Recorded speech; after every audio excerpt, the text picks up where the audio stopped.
ang gobyerno natin ngayon, dahil ang ibang mga alternative na kaya natin gawin ngayon is yung paano natin magkaroon tayo ng production sa any kind of commodity na meron tayo, no? Dahil ang pangunahing mandato ng ating ahensya is food security. So dahil meron tayong mga programa na paano masustain ang food security, kung ang ating mga farmer ay from there, nagtatanim sila ng kanilang mga palay, mais, or other basic commodity na meron tayo. So, meron din tayong kakibat na mga programa, yung paano sila matuturuan magtanim ng mga alternative na mga fruit-bearing trees. Ano? So, kasama dun sa mga fruit-bearing trees, yung mga kalamansi din na ating nire-recommend sa kanila. Dahil sa... base ron sa pag-uusap namin ni Secretary, pinaliwanag ko yung, yung benefit ng pataba natin.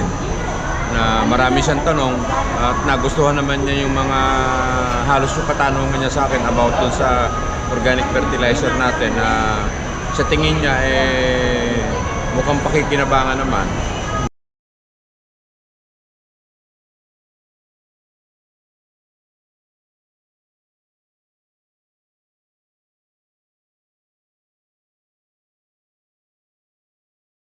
Marami pang kalamansi. Ayan. Kasama po natin si ASEC na kung saan po yung ating kalamansi farming ay makakuha po natin sa gobyerno kung ano po yung plano po ng ating government tungkol po sa kalamansi. Lalo na po ngayon ay marami po tayo nagtatanim ng kalamansi. Kamusta na po kayo, sir? Well, okay lang naman. At mukhang yung kalamansi natin ngayon ay tumatamis. Hindi na siya maasim. In fact, ngayon ang gobyerno natin ngayon, dahil ang ibang mga alternative na kaya natin gawin ngayon is yung paano natin magkaroon tayo ng production sa any kind of commodity na meron tayo, no? Dahil ang pangunahing mandato ng ating ahensya is food security. So dahil meron tayong mga programa na paano masustain ang food security, kung ang ating mga farmer ay from there, nagtatanim sila ng kanilang mga palay, mais, or other basic commodity na meron tayo. So, meron din tayong kakibat na mga programa, yung paano sila matuturuan magtanim ng mga alternative na mga fruit-bearing trees. Ano? So, kasama dun sa mga fruit-bearing trees, yung mga kalamansi din na ating nire-recommend sa kanila.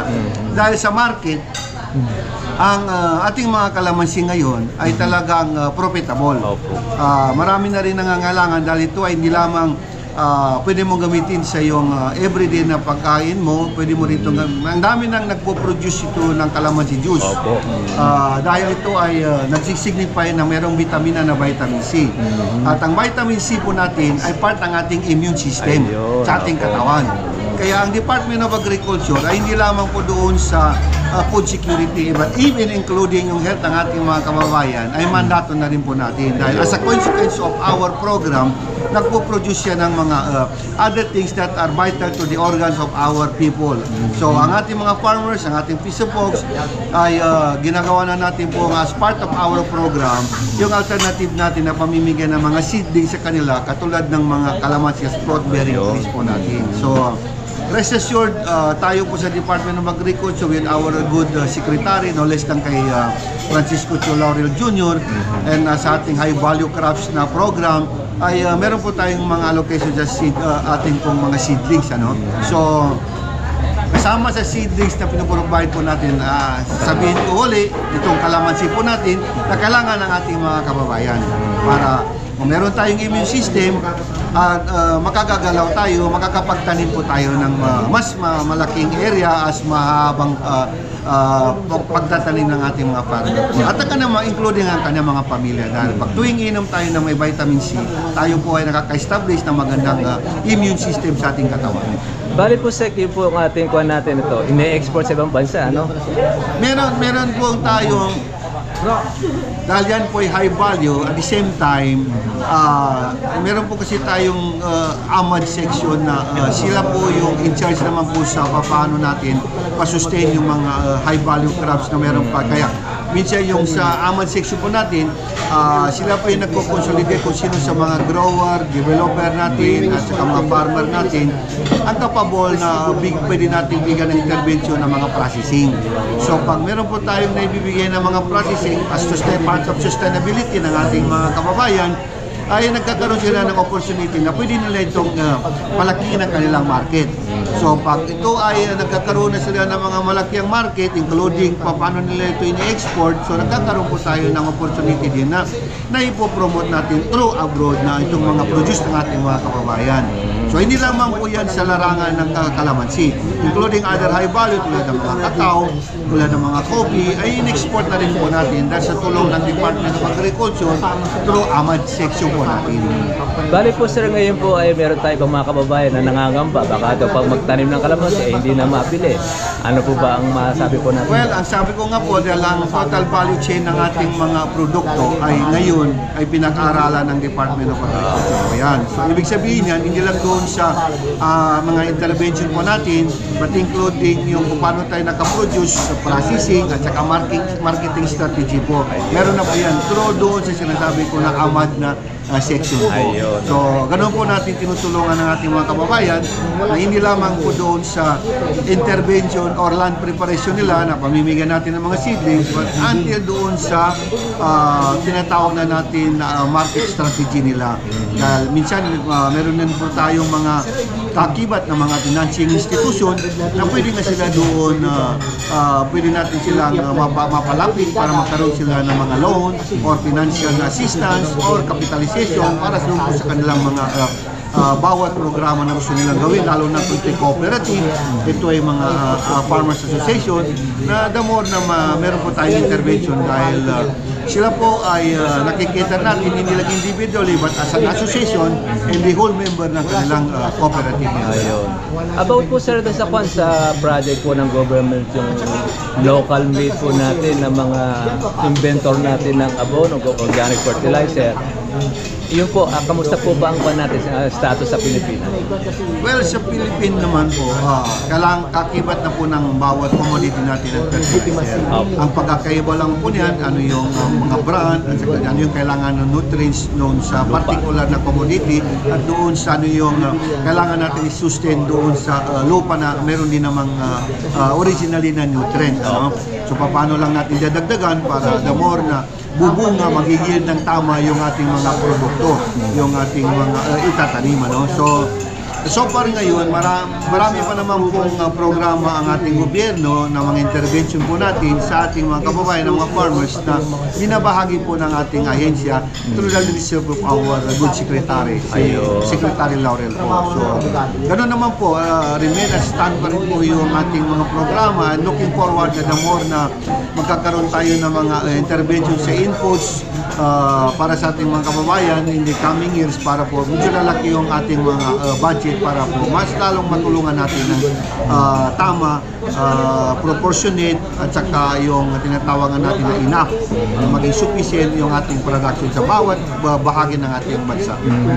Ngayon po, Secretary Asek, yung pong atin na apektuhan tayo ng El Nino, ano po ba yung naging pa natin ibang lugar na apektado? Yung mga ibang lugar naman natin na meron pong dinanas na El Nino na mga effect, pinapapa-assist po natin yan. Meron siya may assessment, may evaluation, pinapasubmit natin ng report ang mga municipal agricultures po natin through their initial list, kinukonsolidate yan po ng ating region, including from that of yung sa mga provincial level nila. Tinitingnan natin kung paano natin matulungan. Ang Department of Agriculture ay magkakaroon sila ng financial assistance or replacement doon sa mga pangangailangan nila ng mga paano bang produkto na tinanim na commodity na kailangan natin i-replace.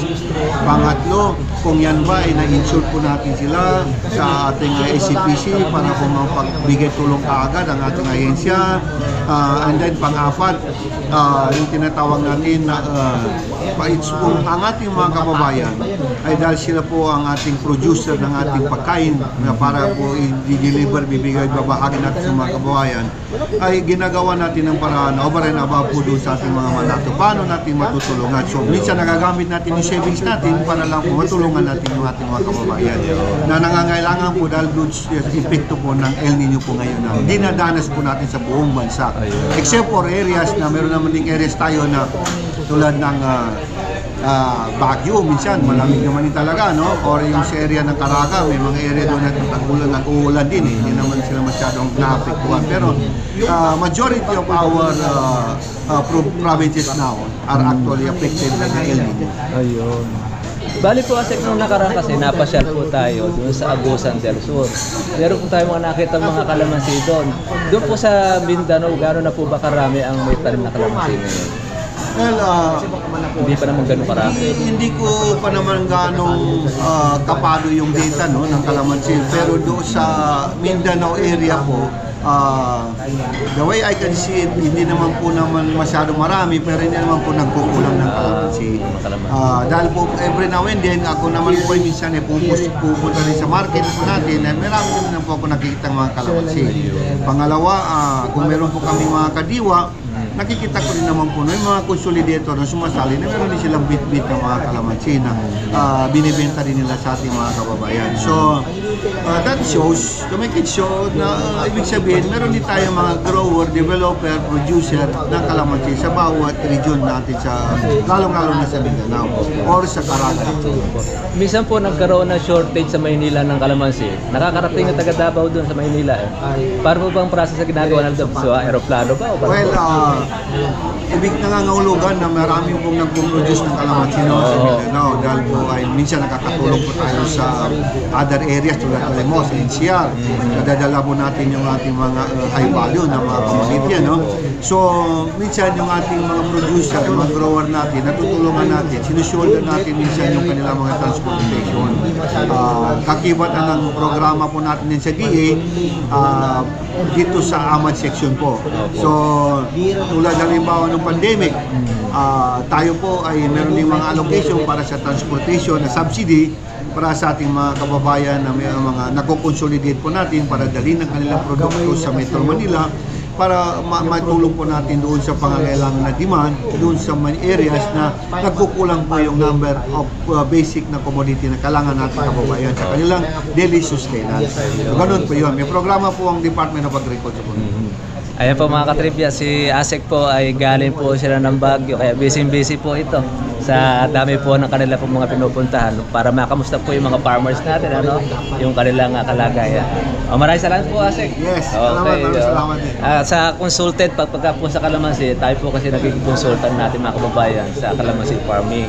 Kaya minsan yung mga taga Davao nagtatanong din po sa atin para makamusta rin po yung kanilang kalagayan. Ako nga, basically, mahilig ako ng kalamansi. Opo. Sa kain ko, as ka juice, umiinom ko. Ayun po, kailangan po kasi natin yan, kalamansi juice. Kailangan na lang natin vitamin C.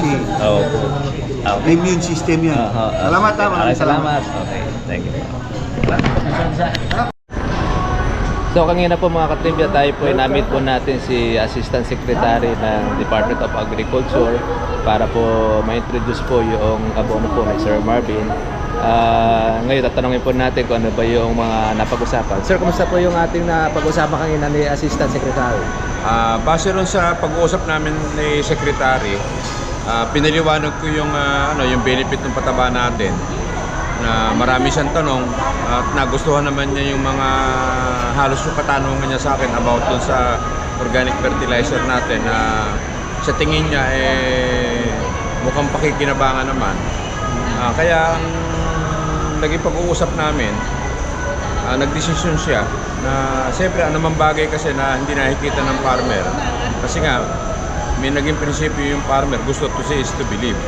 Kaya ang mangyayari ngayon, dadayo kami sa lugar niya sa gawing Mindanao na yung research station ng DA doon sa Mindanao. Magpapatrial kami ng product para mas masiguro nila na makita ng mga tao ng mga taga-DA na makita na talagang effective itong organic fertilizer natin. Kung tutuusin kasi, itong pataba kasi natin na ito, na-develop ito 25 years ago, na kinontribute lang naman sa akin ng mga marurunong ito, na kaya natin na-formulate. Nagkataon lang, medyo mahilig tayong magtitimpla, kaya ayun, maganda yung naging result, maganda naman yung naging pag-uusap namin ni Undersecretary, na kung magpupulpil ito, eh baka matulungan natin yung mga magsasaka, lalo na sa Mindanao. Sa totoo lang, may mga tumatawag din sa akin sa Mindanao, ang problema nga natin, hindi natin ma-serve yung pataba. Kasi wala naman tayong puhunan para i-distribute ito ng ganun lang. Kaya nga kami, panay trial pa rin na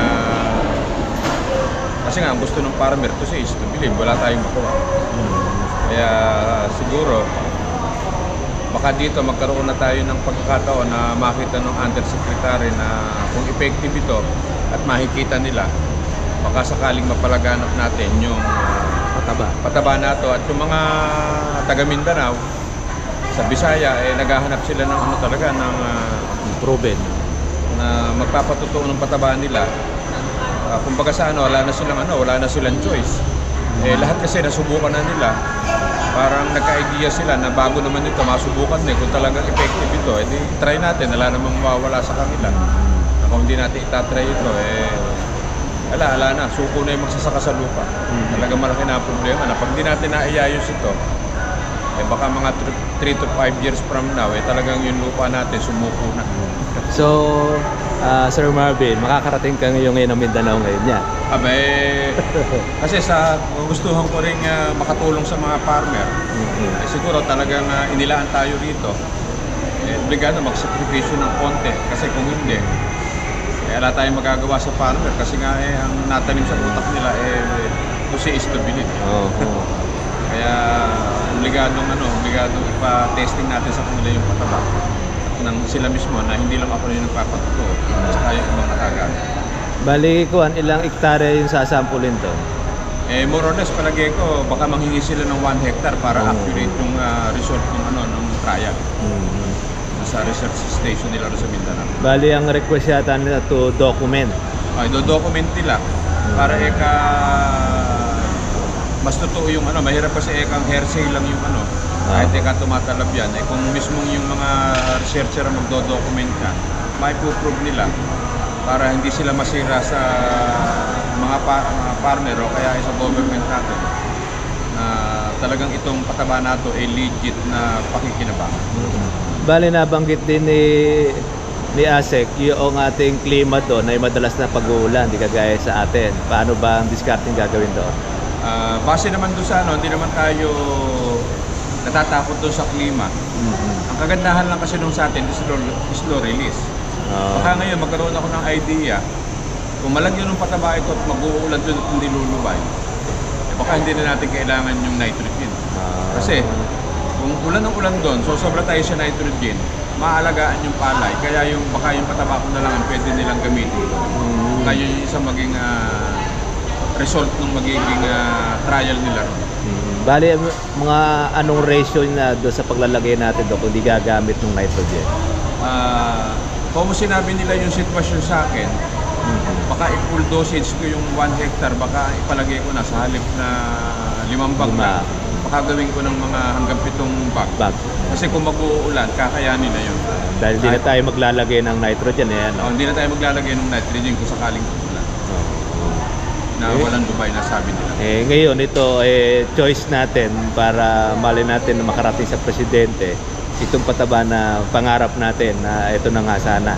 Oo, dahil ito by accident ito nakamit tayo na may naniniwala na na-connect tayo sa Undersecretary na matagal namin kausap kanina na nagpalitan kami ng mga nangyayari sa lugar nila na may research station sila talaga ron na gusto nilang kahit gaano kaganda yan, obligado ikang i-prove namin at ma-document yung produkto nyo kung talagang legit yan.